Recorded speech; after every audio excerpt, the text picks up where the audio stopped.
Iginiit ni Pangulong Bongbong Marcos ang karapatan ng Pilipinas sa West Philippine Sea sa iba't ibang summit ng Association of Southeast Asian Nations o ASEAN sa Kuala Lumpur, Malaysia. Balitang hatid ni Mariz Umali. Sa unang 2 araw ng ASEAN Summit sa Kuala Lumpur, Malaysia, 2 beses nabanggit ni Pangulong Bongbong Marcos ang tungkol sa tangkang pagtatayo ng nature reserve sa Bajo de Masinloc sa West Philippine Sea. Una, noong ASEAN-US Summit, kung saan kasama si US President Donald Trump.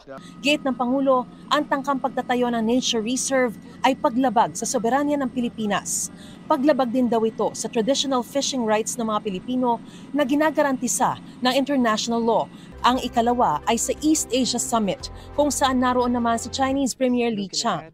Tinukoy ng Pangulo ang anyay kapitbahay sa norte na nagdeklara ng National Nature Reserve sa Bajo de Masinloc. Isinulong din ni Pangulong Marcos ang pagkakaroon ng Code of Conduct sa South China Sea. Nabanggit din ng Pangulo sa East Asia Summit ang mga insidente sa West Philippine Sea kung saan nalagayan niya sa peligro ang mga Pilipino, maging mga barko at aircraft ng Pilipinas. Ayon naman sa Chinese Foreign Ministry, ang pag-uudyok nila ng mga Pilipino ang pinagmumulan ng tensyon.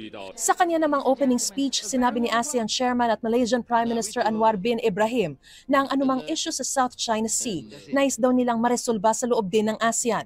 Sa sidelines ng 47th ASEAN Summit and related summits, nakipagpulong din si Pangulong Marcos kay United Nations Secretary General Antonio Guterres at Vietnamese Prime Minister Pham Minh Chinh. Sa kanyang pulong kay Guterres, tinalakay nila ang kooperasyon, pagpapanatili ng kapayapaan at katatagan, pag-unlad ng ekonomiya at pagtitiyak ng katarungan sa lipunan. Patuloy rin daw isusulong ng Pilipinas ang climate action.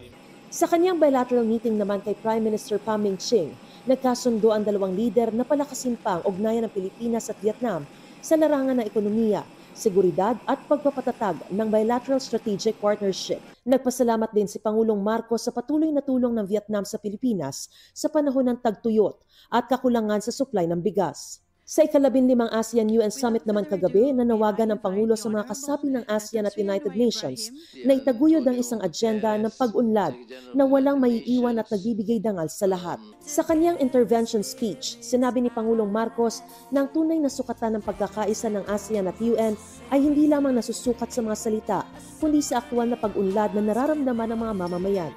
Binigyan diin ng Pangulo na upang maisakatuparan ito, kailangan ng mas matatag na koordinasyon at mga makabagong hakbang tulad ng digital public infrastructure, tamang paggamit ng artificial intelligence, at pagpapaunlad ng green technologies.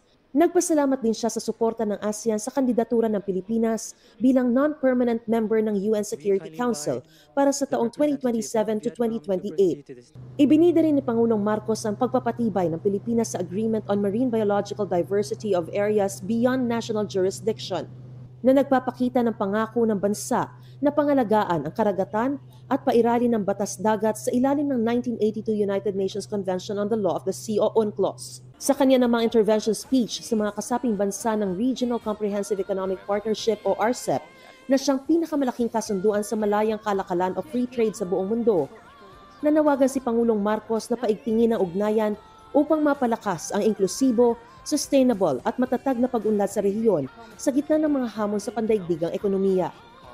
Hinimok ng Pangulo ang mga kasaping bansa na pabilisin ang proseso ng accession at paglawak ng RCEP upang higit na mapalalim ang integration sa rehiyon, mapatatag ang mga supply chain, at mapalakas ang sentral na papel ng ASEAN sa paghubog ng kinabukasan ng ekonomiya sa Asya.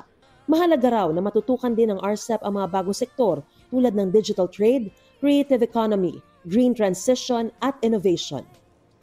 Mariz Umali nagbabalita para sa GMA Integrated News.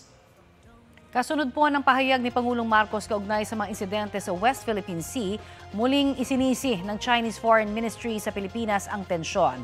Sabi ni Minister Guo Jiakun, handa raw sila makipagdialogo at kumonsulta sa Pilipinas kaugnay rito. Dapat daw ay ASEAN at China ang parehong nagsusulong ng kapayapaan at kaayusan sa South China Sea.